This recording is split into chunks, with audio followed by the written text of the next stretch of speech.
From Hollywood, it's time now for... Johnny Dollar. George Atkins at Northwest Indemnity. Oh, hiya, Georgie. How'd you like to go to New York, Johnny, and get into the gay, mad world of the theater? Thanks a lot, Georgie, but no thanks. I'm not the grease paint type. I know, but Amy Bradshaw is. Amy Bradshaw? Yeah, we wrote a policy on her a couple of years ago. Look, if it's her autograph you want, why send me? It's not that simple.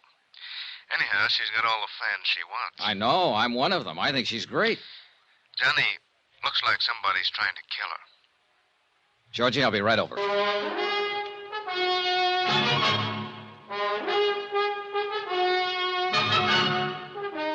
Tonight and every weekday night, Bob Bailey in the transcribed adventures of the man with the action-packed expense account, America's fabulous freelance insurance investigator. Yours truly, Johnny Dollar.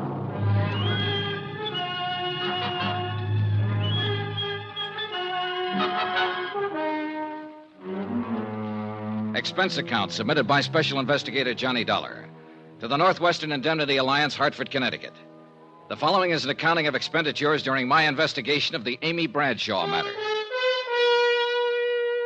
Expense account item 1, $16.50. Transportation and incidentals to New York City. I checked in at a hotel and then went over to the Criterion Theater on West 44th, where Amy was starring in a play called The Unguarded Hour. David Coleman, the director, was standing in the wings watching the third act on stage. David Coleman? Yes? I'm Johnny Dollar, insurance investigator sent over by Northwestern Indemnity. Oh, yes, Mr. Dollar. I called them. Let's go over here where we can talk. Okay. How's the play going? Well, 22 weeks now. Been going along just fine until this business came up. How did it start? Last evening, just before curtain time, I dropped by Amy's dressing room. She looked, well, strange. How so? Pale, trembling. She was staring at a note in her hand. It sounded like some sort of crank note. You know, you are an evil woman. You will be punished by sudden death, unquote. Have you reported this to the police? Oh, no. I was afraid that if I did, it might get into the papers, and we don't want that kind of publicity. I see. How about if I talk to Amy after the show? I told her you'd be down, and she'll talk to you. All good. Well... Mr. Dollar, the strain of this whole thing's beginning to show up in her performance. She's making mistakes, and it rattles the cast, especially the young ingenue, Sheila Mitchell. Mm-hmm. Well, I'll see what I can do. There's always the possibility that it is just a crank note and that Amy will never hear any more of it. Well, that's what I'm hoping. But we might as well face another possibility. That somebody close to Amy is using the crank note as a cover. Has that thought ever occurred to you? Why, no. No, it hasn't, Mr. Dollar.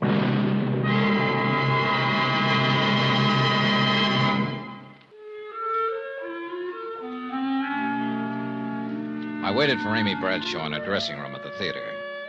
15 minutes later, after the final curtain, she swept in. Oh, there you are, Mr. Dollar. I'd never seen her from closer than the 15th row before, and needless to say, I was Did you see the impressed. show? Ghastly But I didn't have a chance to say so. Didn't you think the second act I didn't have a sagged chance as we to say rushed anything. the third? Oh, well, that's the way it goes. If you'll just give me a minute to get some of this makeup off. Now? Now. Hi. Hi. I knew it was only a question of time until you ran down. Oh, I'm sorry. I guess I get a little overcharged out on the stage. Sure.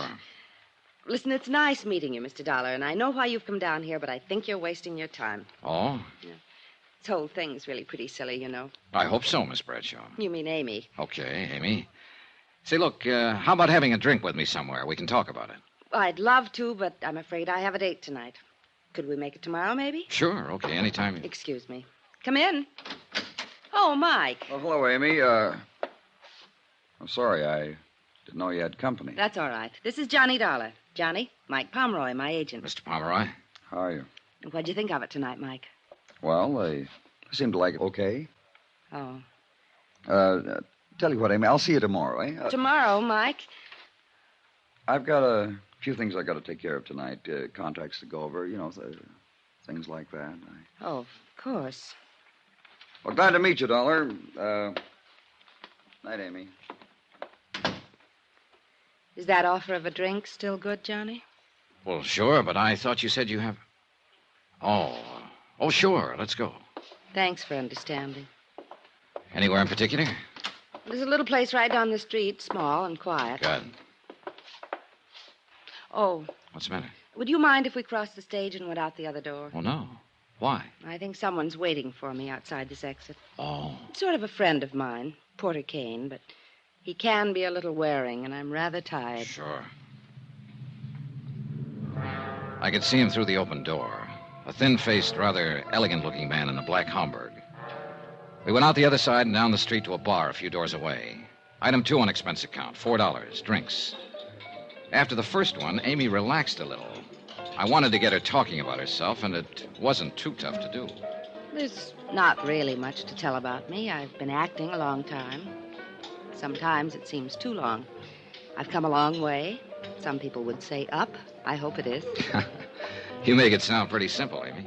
I guess we do what we have to. All of us. I had to act, so... So, just like that, huh? Just like that. You've always gotten everything you wanted, haven't you? I think so. Hasn't anyone ever gotten in your way? No, Johnny, that's never happened. If it did... It looks to me like somebody's standing in your way right now. What do you mean? That threatening letter you got the other day. I told you, the whole thing's silly. There's nothing to it. Now, that's what you told me, but I don't think you believe it. Okay. So maybe I have worried a little about it. I wouldn't have if it hadn't been for... Oh, it was probably only my imagination. What was, Amy? Well, last night after the show, I felt like walking a little.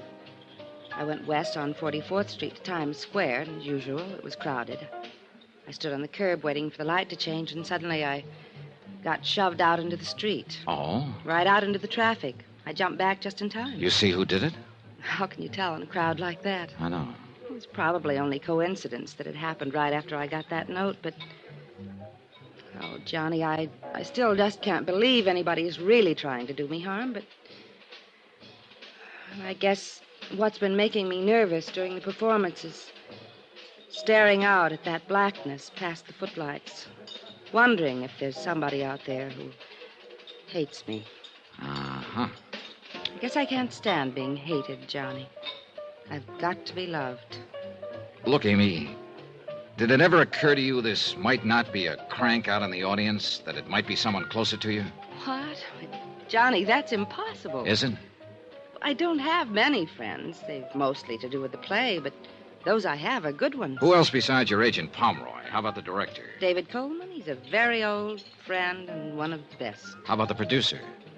Emery's the last person in the world who'd wish me harm. On a dollars and cents basis, if nothing else. He and Dora both. Dora? His wife. I like her very much. Does she like you? Why shouldn't she? What about this man you wanted to duck tonight, the one who was waiting outside the theater? Porter Kane? Oh, he's just sort of a fan, I guess. A little eccentric, maybe, but he's been very good to me. Johnny, really, it couldn't be any of them. Maybe, maybe not. Look, Amy, I was sent down here because Northwestern Indemnity holds a policy on you. I know. Now, who's the beneficiary? William York. Who's he? My husband. Oh. I didn't know you were married. We separated 6 months ago. What I wanted, he didn't. What he wanted, I didn't. It's as simple as that. Well, where is he now? Here in New York somewhere, I guess. I don't know. He's a writer, sort of. Johnny, I'm tired. Oh, yeah, sure you must be. I'm sorry I kept you so long. Oh, no, I didn't mean that. It's been nice. Very nice. It's funny. I seem to relax a little when I'm with you. We let that one lay and went outside. Item 3 on expense account, $2. Taxi to Amy's apartment. There was a car parked 2 doors down with a man just sitting in it. I saw Amy give it a quick look. Then as she said goodnight to me at the door, I noticed that she slipped the catch on it. I sauntered across the street and stepped into the shadows. A moment later, the door of the parked car opened and her agent, Mike Pomeroy, got out and went into the apartment house. Then I realized I wasn't the only one watching this. Half a block down the street, I could see a figure in a shadowy doorway. I ran toward him, but he took off around the corner. When I reached the corner, he was nowhere in sight. Amy might have been taking this thing only half seriously, but I was real serious about it now. She said she had some very nice friends. But I had a strong hunch that one of these very nice friends was out to kill her.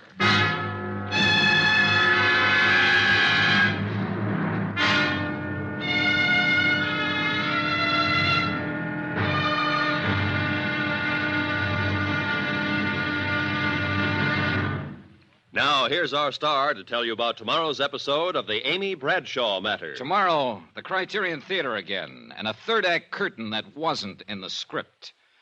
Join us, won't you? Yours truly, Johnny Dollar.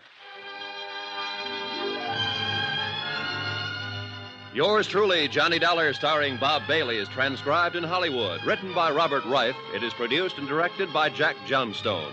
Be sure to join us tomorrow night, same time and station, for the next exciting episode of Yours truly, Johnny Dollar. Roy Rowan speaking.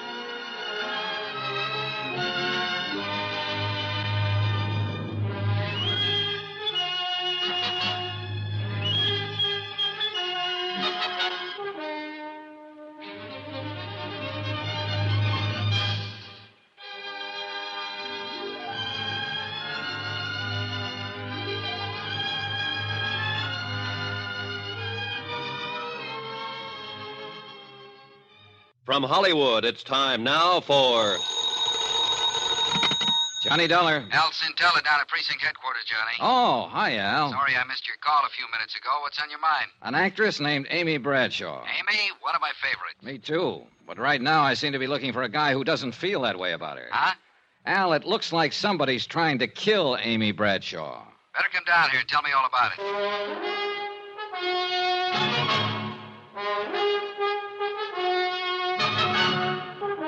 Expense account submitted by Special Investigator Johnny Dollar. Location, New York City. To the Northwestern Indemnity Alliance, Hartford, Connecticut. The following is an accounting of expenditures during my investigation of the Amy Bradshaw matter. The threat of an attempt on her well-insured life. Expense account item 5, $1.75. Cab from my hotel to precinct headquarters to talk to Detective Lieutenant Al Cintella. Al looked about the same as the last time I'd seen him. Rugged, competent, maybe a few pounds heavier. Sit down, Johnny. Sit down. Thanks. Something about Amy Bradshaw, you said. Yeah. Didn't know you were a friend of hers. Northwestern Indemnity holds a $25,000 life insurance policy on her. Here, take a look at this note. Amy got it several days ago.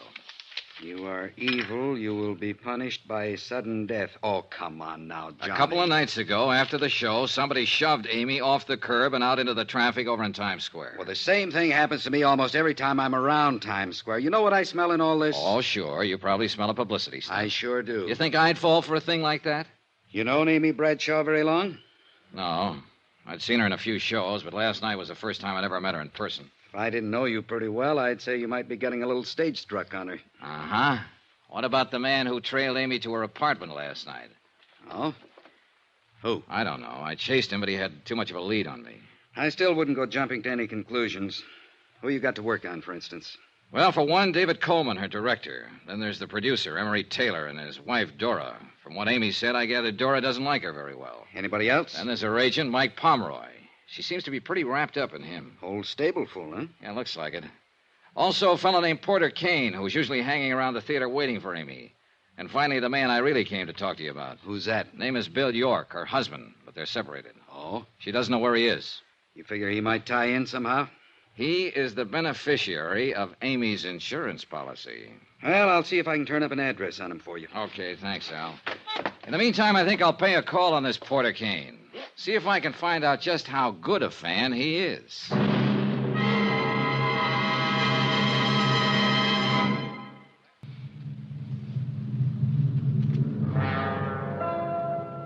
Expense account item 6, $225. Cab to the apartment of Porter Kane in the East 70s.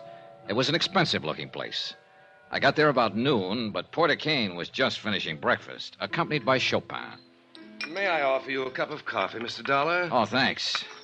A blank, please. Yes. Now, you came to see me about Amy Bradshaw, I believe. That's right, Mr. Kane. I represent Northwestern Indemnity Alliance. They hold a policy on Miss Bradshaw. You perhaps want some sort of character reference on her? You, might put it that way. Well, in that case, you couldn't have come to one better qualified than I. You see, Amy is my career at present. Afraid I don't understand, Mr. Kane. Well, some years ago, I was relieved of the sordid but customarily necessary task of working for my bread and butter. The result is that I've been able to devote myself to a fascinating hobby. What kind of a hobby? I collect things. Oh? The objects of my interest vary, but they all have one thing in common. Oh? This signet ring I'm wearing, for instance. Yes, I noticed it. Very unusual. The crest is that of the Medici family, Renaissance Italy.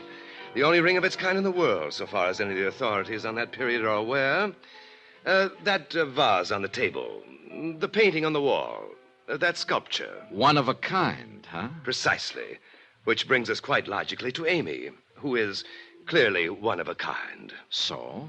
So I plan to add Amy to my collection. Just like that, huh? I'm certain Amy will see it my way in time. And I have time. Now, if you'll excuse me, I must dress for the matinee. Will I see you again, Mr. Dollar? Yes. You probably will, Mr. Kane. I was glad to get out of the hothouse atmosphere of Kane's apartment. Real weird, this character. And I had a hunch I'd better keep an eye on him. Item 7, $1.65. Cab fare that evening to the Criterion Theater. I arrived half an hour before curtain time and headed for Amy's dressing room. Then, as I approached her door... You listen real careful. I'll give it to you once again.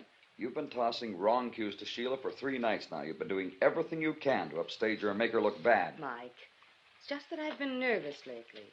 Maybe I have made a few mistakes in my life. Amy, you know I've got plans for Sheila, and I don't want her looking bad in this play. You've got plans for Sheila. What about us? Amy, we can talk about that some other time.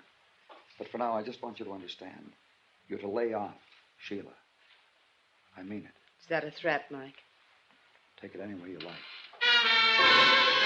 It sounded like Pomeroy was coming outside, so I ducked around behind a piece of scenery and waited a moment. Then I went back to Amy's door. Oh, Johnny. Hello, Amy. You look tired. I am. I just had a little go-around with Mike. Pomeroy? Uh-huh. I've been fluffing some of my lines lately. He seems to think I've been doing it deliberately to make Sheila Mitchell look bad. But he's wrong. Have you found out anything yet, Johnny? No, not much. I still can't believe there's anything to it. It's so silly to let it upset me. Silly even to give it a thought. Well, try not to, Amy. Let me worry about it. All right. Did I ever tell you it's nice having you around, Johnny? I left her dressing room and started for the alley door, but somebody stepped out in front of me. It was Mike Pomeroy.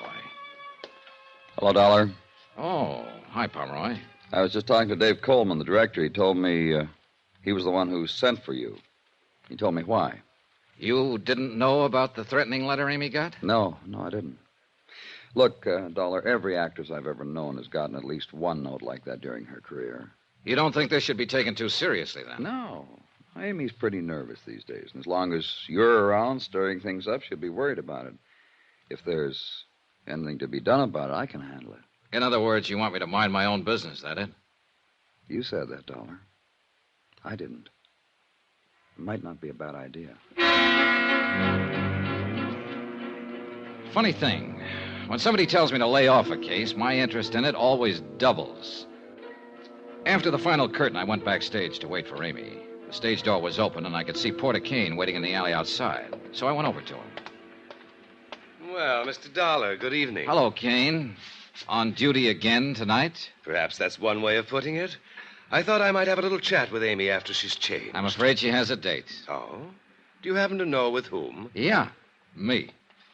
Mr. Dollar, are you suggesting that I'm to regard you as some sort of rival? Not at all, Kane. I'm just suggesting that I'm a friend of Amy's. I see. Good night, Mr. Dollar.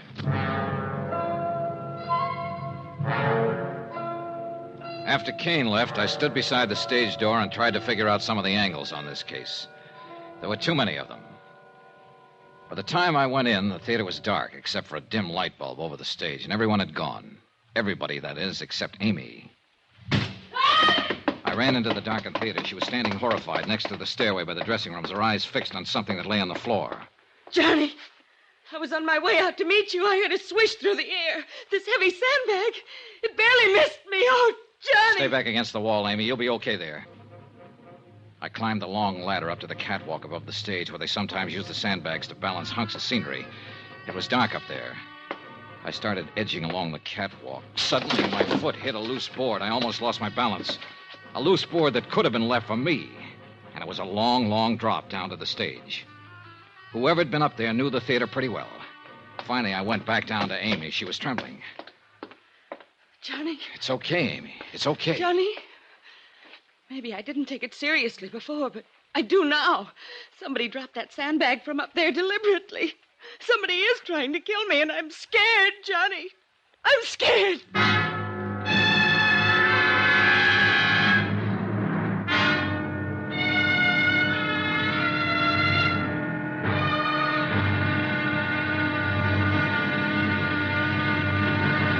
Now, here's our star to tell you about tomorrow's episode of the Amy Bradshaw matter. Tomorrow, a man steps onto the stage from out of the past and into a role he doesn't want to play.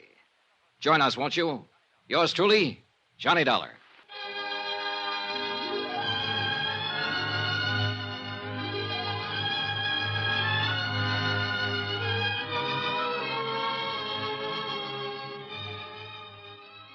From Hollywood, it's time now for... Johnny Dollar. Al Santella at police headquarters, Johnny. Yeah. You hear what happened at the Criterion Theater after the show last night? I was off duty when you called, but Sergeant Rogers gave me a fill-in this morning.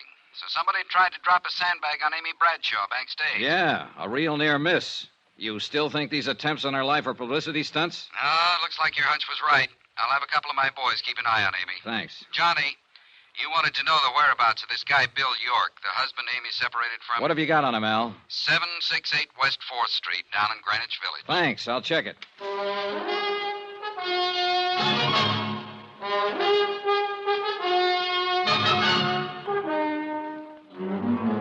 New York City, expense account submitted by Special Investigator Johnny Dollar.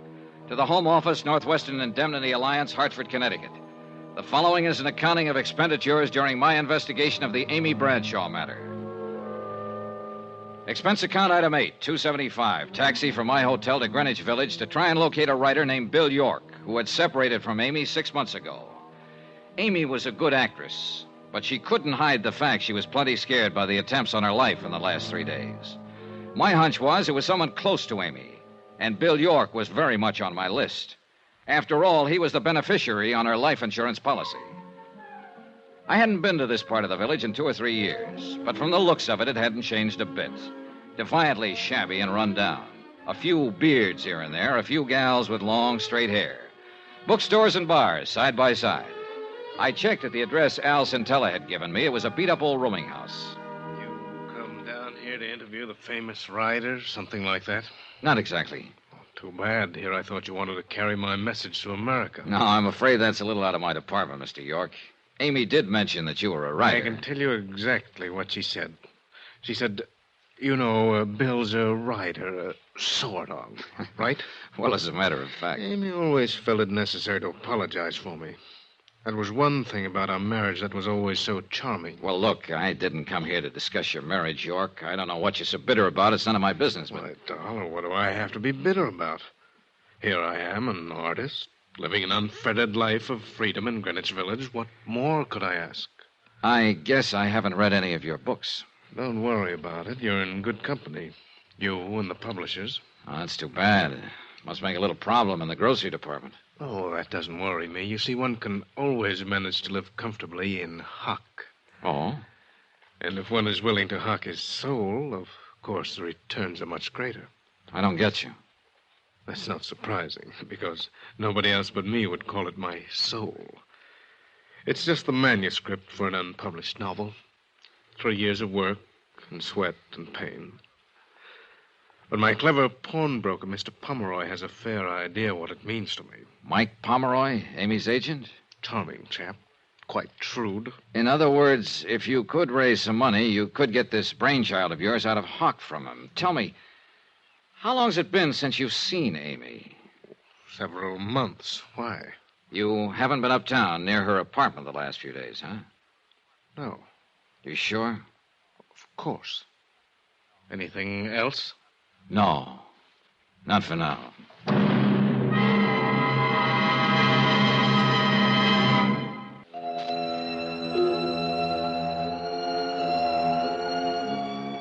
I was getting nowhere in my attempt to find out who was gunning for Amy Bradshaw, and I knew it. I called Mike Pomeroy, her agent, but he was out, so I took the next name on my list, the producer of Amy's play, Emery Taylor. Expense account item 9, $175. Cab fare to Taylor's apartment in the mid-50s near the Museum of Modern Art. Taylor wasn't in, but his wife Dora was. She was sleek-looking and a little on the brittle side. She was sitting behind a small bar in the den, and she looked quite at home there. Drink? Thanks. Will your husband be back soon, Mrs. Taylor? Who knows? Here. Oh, thank you. What do you want to see him about? Amy Bradshaw. What about Amy Bradshaw? I wanted to ask him if he knew of anyone who might want to harm Amy for any reason. Oh, I could answer that better than Emery. There is someone? There certainly is. Who? Me. Why? Would you like it if your husband was knocking himself out for for a younger woman? Well, now, isn't that part of the business? Is it? That's not all. Amy's hurt plenty of people getting where she is. You think your husband's one of them? I hope not. Who has she hurt, Mrs. Taylor? Do you know Dave Coleman? Her director? He was very much in love with Amy a few months ago. Oh, I see. I don't like to see someone I like get the way he was. One night here, he had a couple too many. He said, if he couldn't have her... Oh. Funny. How quick he got over it, though. Never says anything about it anymore, huh? Not a word. What about Porter Kane? Oh, you've met him. Is he one of them that Amy's hurt? No, he's not in that category. Whatever happened to hurt him must have happened at about the age of 5. What do you mean? Oh, isn't that when most of our troubles start? I wouldn't know. I once paid a psychiatrist $500 to tell me that's when mine started. Your troubles? Sure. Can't you tell, Mr. Dollard? I'm the mixed-up type. Aren't we all, Mrs. Taylor? I left her, still sitting behind the bar, and somehow I felt sorry for her. But she had given a new lead. David Coleman, Amy's director, who'd had it bad for Amy just a few months ago and had now completely recovered. Maybe. I made a mental note to have a little chat with Coleman that night. Then I put in another call to Mike Pomeroy. This time he was in, and I finally talked him into meeting me at a little bar on West 44th near the theater. But when I got there, I could see that he wasn't feeling very cooperative. Look, Dollar, I suggested once before, nice and polite, that maybe you should try minding your own business. I got the message, all right, Pomeroy, and now I've got one for you. I am minding my own business. This is what I was hired to do. The insurance company I represent holds a pretty hefty life insurance policy on Amy. And if she's in any danger, they want to know about it. But I told you before, I think this whole thing's pretty silly. I had a talk with Bill York, the writer, this morning. Even though he and Amy are separated, you know, he's still the beneficiary on her policy. So? So he says he's in hock to you. He's a bum. He wasn't doing Amy any good. She was worrying about him. When they split up, I told him as long as he stayed away from her, didn't try to see her, I'd keep him in groceries. I see. But naturally, I wanted some security. The manuscript of his book, for instance? Great unborn American novel. Well, apparently that manuscript means a lot to him. That's why I figured it'd be good security. What's the matter, Dollar? You look like you smelled something bad. Do I? What am I supposed to be? A philanthropist? Let me make one thing clear, Pomeroy. As far as the kind of loans you make, I agree with you. It's none of my business. But maybe I just got a sensitive nose. Yeah. Anyway, now I want my dough back. Is there anything wrong with that? Not a thing. I've got a play lined up I know will go over big. I want to produce it. York's tab has run up to several $1,000 now. I could use the money. I see. The stupid part of the whole deal is that York could pay me back within a couple of months if he wanted to. Oh. Sure.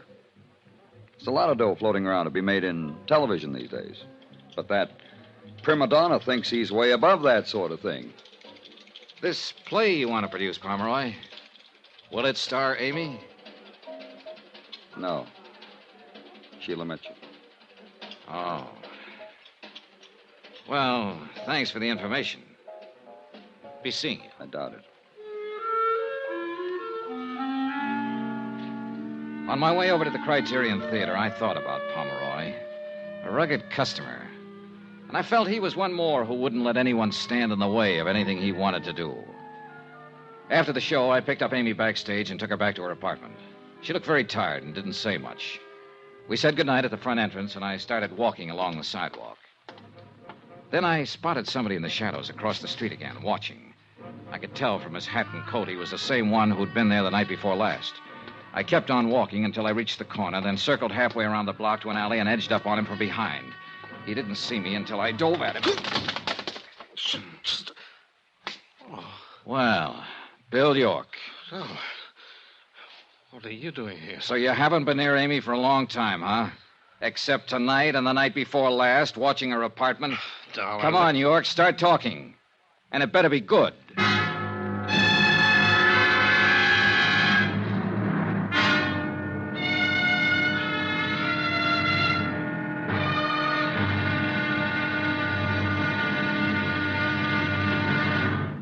Now, here's our star to tell you about tomorrow's episode of the Amy Bradshaw matter. Tomorrow, I find I have even more of a reason for keeping Amy alive than I'd realized. Join us, won't you? Yours truly, Johnny Dollar.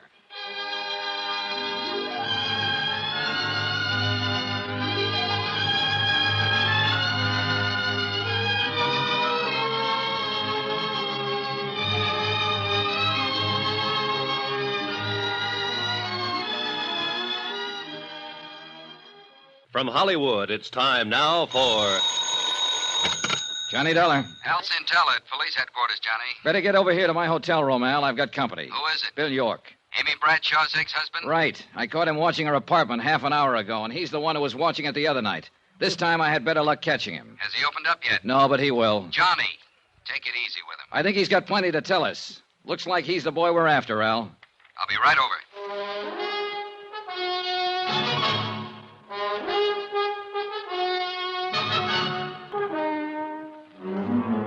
New York City. Expense account submitted by Special Investigator Johnny Dollar. To the Home Office, Northwestern Indemnity Alliance, Hartford, Connecticut. The following is an accounting of expenditures during my investigation of the Amy Bradshaw matter. Amy, star of a Broadway play, and somebody was out to get her. Expense account item 10, $3. Repairs to one coat sleeve. Torn in the process of inviting Bill York up to my hotel room.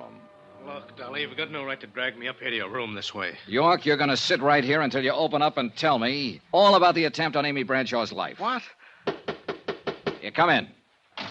Oh, Al. Hi, Johnny. York, this is Detective Lieutenant Al Sintella. Now, look here, Lieutenant, what's this all about? Well, I kind of thought that's what you'd tell us, Mr. York. But this is crazy. Why would I want to kill Amy? You're aware that you're still the beneficiary on Amy's insurance policy. What? Even if I am... Also, you need money, and you need it bad. You're several $1,000s in debt to Mike Pomeroy, Amy's agent. He's been pressing you for it lately. Look, Dollar. And you know you can't get the manuscript of your novel out of hock from him until you pay off. You've got 2 strikes against you, York. Motive and opportunity. Opportunity? Sure, but motive? No, Dollar. I've never had any reason to kill Amy. It's true she and I couldn't make it together, but I guess that was more my fault than hers. Go on. You see, Amy's never let anything stand in the way of what she wanted. What she wanted, I didn't. I guess we just lived in 2 different worlds. What do you mean? She's always been a success, and I've always been a failure. You still haven't explained why you lied to me, York. Lied? When I talked to you this morning, you told me you hadn't been near Amy for a long time. But when I caught up with you in front of her apartment tonight, I realized you were the same one who was watching it night before last. How about that, York? You fellas don't believe me much. What do you mean? Sure, once in a while I go stand outside her apartment house, look up at the light on the window, maybe think a little about how things might have been. That's all. Maybe you better come downtown with me, York. We'll check your story further. If you're clean, you got nothing to worry about. All right, Lieutenant. Sergeant, take Mr. York down to the car and wait for me there. Johnny? Who else have you talked to? Oh, everybody close to her. But the one who interests me most is her agent, Mike Pomeroy. He can be a pretty rough customer when he wants to. And he thinks Amy's standing in the way of a career for an actress he's currently interested in. Let's talk about somebody else for a moment. Oh. You, Johnny. I think you're getting a little bit out of line. What do you mean? Down at police headquarters, we got a little black book. It tells us what to do and what not to do. It doesn't say anything about insurance investigators dragging possible suspects to their hotel room to question them. Listen, Al, when I'm assigned to a case, I usually try to break it any way I can. I know. It's just that I think you're taking this case pretty big. Meaning? Yesterday I told you that if I didn't know you better, I'd think you were falling for Amy a little yourself. Think it over, Johnny.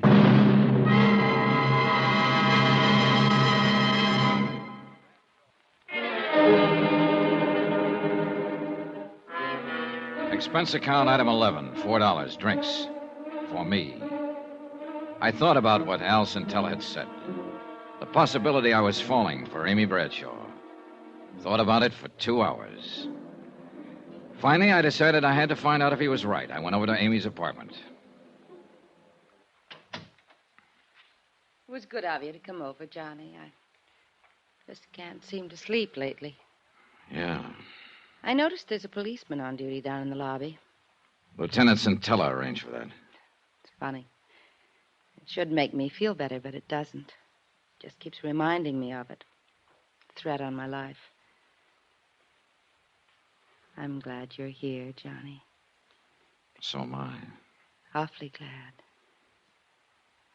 Maybe I shouldn't say that, but... Do you hear any objections? Oh, well, who could... Excuse me. Yeah, sure. Hello? Yes? Oh, Porter. What? No, I'm sorry. No, really, Porter, it's out of the question. No, Good night, Porter. Kane, huh? Yes, I suppose he means well. But he can be rather annoying. Do you have a cigarette, Johnny? Here. Thanks.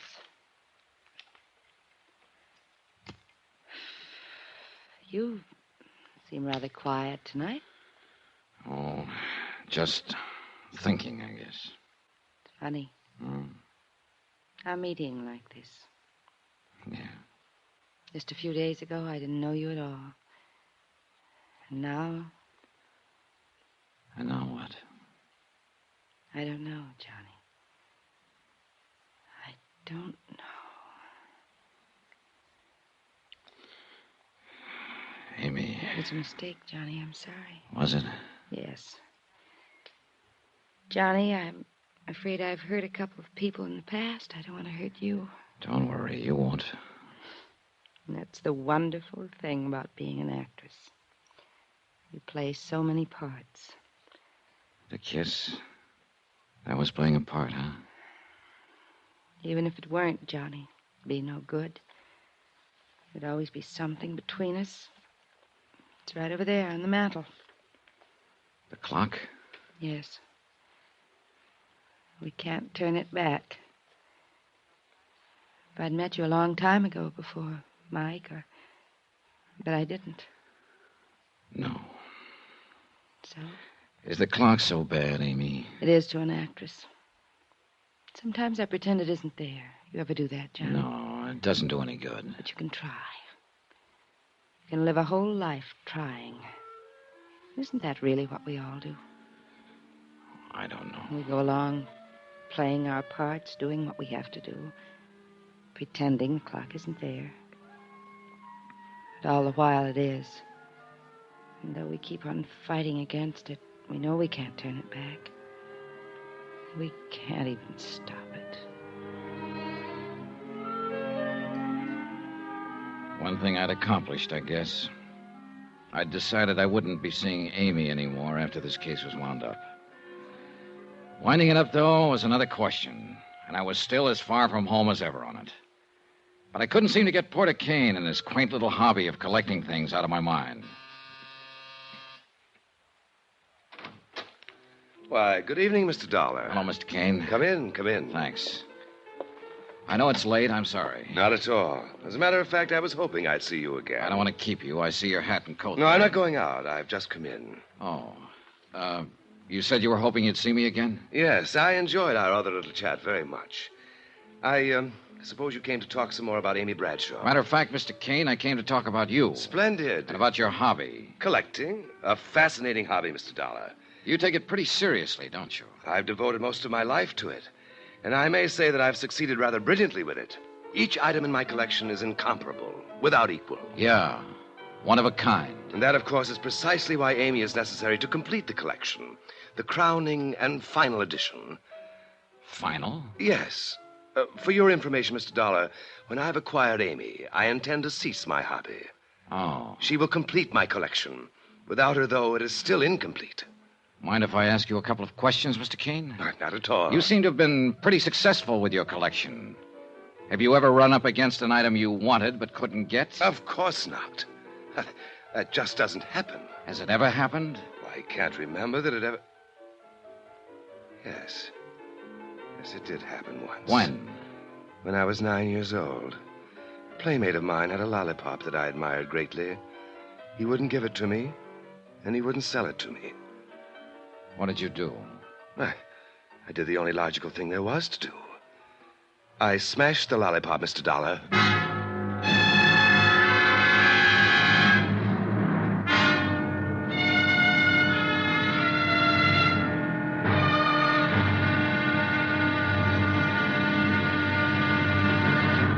Now, here's our star to tell you about tomorrow's episode of the Amy Bradshaw matter. Tomorrow? Well, it's the wind-up, and a pretty rough one. Join us, won't you? Yours truly, Johnny Dollar.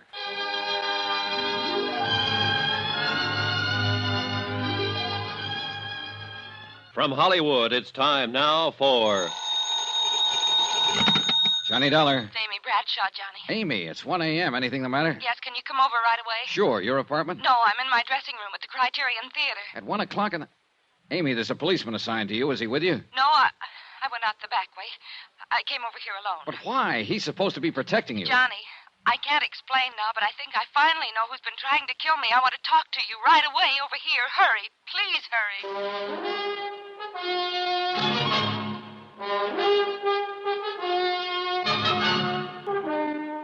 New York City, expense account submitted by Special Investigator Johnny Dollar. To the Home Office, Northwestern Indemnity Alliance, Hartford, Connecticut. The following is an accounting of expenditures during my investigation of the Amy Bradshaw matter. Expense account item 12, $5. Taxi from my hotel to the Criterion Theater on West 44th. $2 for the fare, $3 for getting me there in 5 minutes. Amy had sounded plenty scared over the phone. The cab skidded to a stop in front. I caught a glimpse of somebody at the other corner of the theater.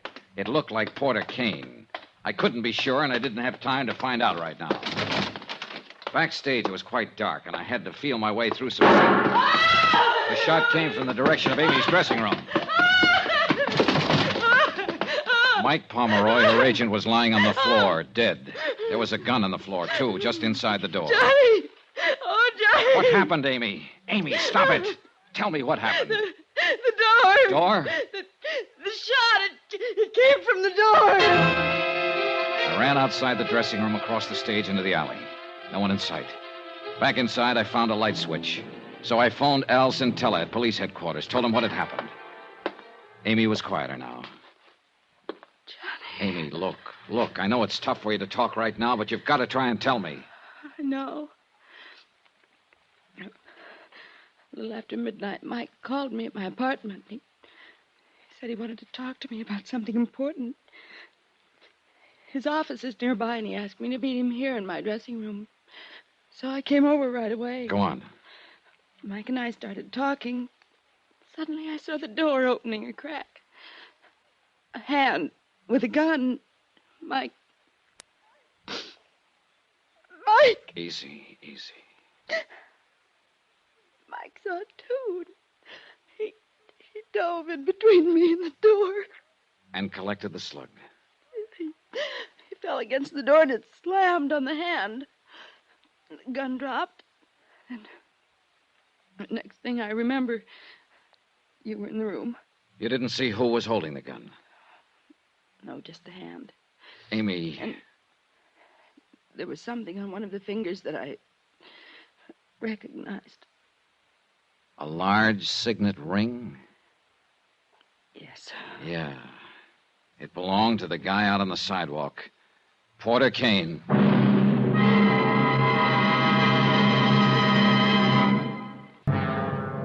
Lieutenant Centella arrived at Amy's dressing room, and Amy repeated her story to him. He sent a couple of his boys out to pick up Porter Kane. Al and Amy and I went down to headquarters. We left her in one room while we went into another to question Kane, who had been picked up at his apartment. See here, Lieutenant, I don't know what this is all about, but I certainly object to being routed out Just hold it, Kane. You know why you're down here. I certainly do not. You don't know that Mike Pomeroy's dead, huh? Amy's agent? Really? Really? Well, I never did like that chap. Quite an insensitive person. Well, he's real insensitive now, Kane. He's dead. How did it happen? Mike was shot by mistake. The real target was Amy. Good heavens, no. When's the last time you saw Amy? The night before last. I spoke to her briefly after the show. You haven't talked to her on the telephone? No. You're lying. Now, see here, you phoned Dollar. her at her apartment about 11 p.m. I was there. All right. I did telephone her. I suggested she meet me somewhere. I told her I'd wait for her outside her apartment. Go on. I saw her come out later by the alley, so I followed her to the theater, thinking she meant for us to talk there. But then I heard a shot. So you admit being in the vicinity? Well, yes, but I definitely did not go into the theater. Didn't you? Kane, Amy got a look at the hand holding the gun. There was a ring on one of the fingers. Ring? Your ring. She's completely mistaken. That's a very distinctive ring. It's not one that anybody be mistaken about. See here, Lieutenant, all of this wild supposition is based on the assumption that I had a motive for wanting to kill Amy. You told me what your motive was when I talked to you last evening in your apartment. What do you mean? I asked you what you'd do if you wanted something for your collection and couldn't get it. You told me a story about what happened when you were just a kid, 9 years old. But I say Another that... kid had a lollipop you wanted. He wouldn't give it to you, so you smashed it. And that's what you were trying to do tonight in Amy's dressing room. You couldn't have her, so you tried to smash her.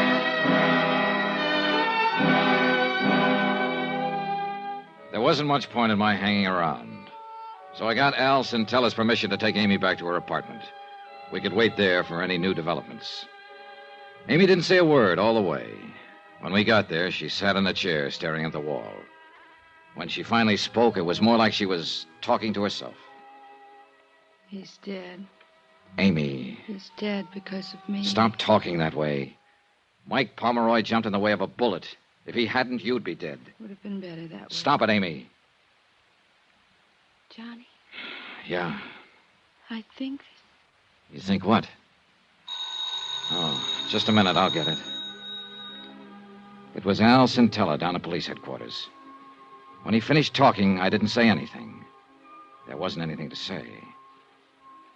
After I hung up, I stood there a moment, staring out the window. It had started to rain.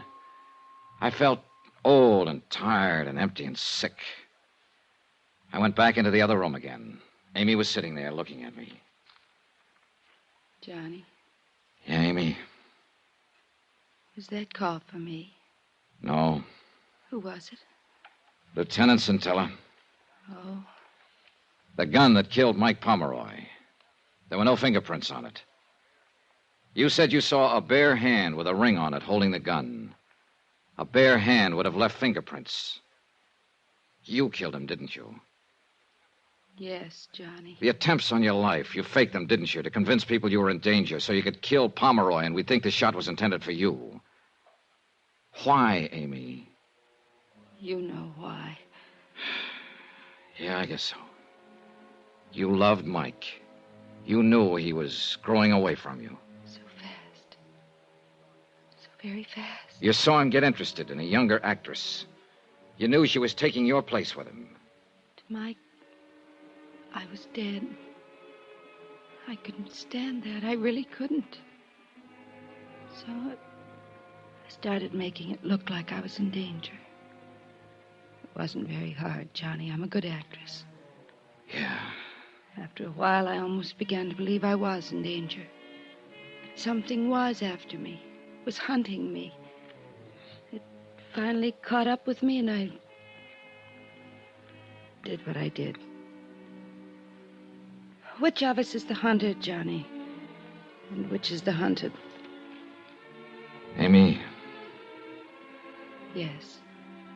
I think one of Lieutenant Centella's men is waiting for you out in the hall. All right. Just one thing, Johnny. What is it? I'll need something now. Something. Don't forget me, Johnny. Give me that. That you can count on, Amy.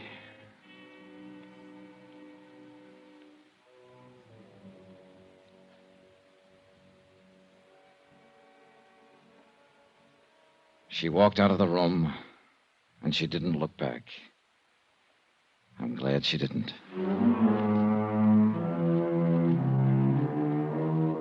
Expense account item 13, $16.50. Transportation and incidentals from New York back to Hartford. Expense account total, $185.20. End of account, end of report. Remarks?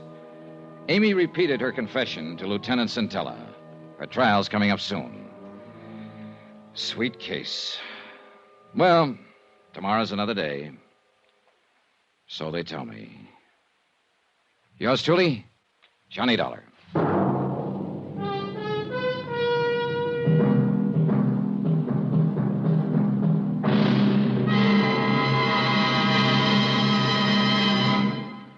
Now, here's our star to tell you about next week's exciting story. Next week, a case with a great big question mark.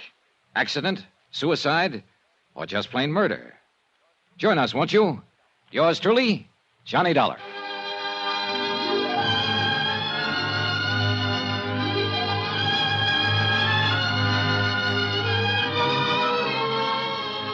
Yours truly, Johnny Dollar, starring Bob Bailey, is transcribed in Hollywood. Written by Robert Ryf, it is produced and directed by Jack Johnstone.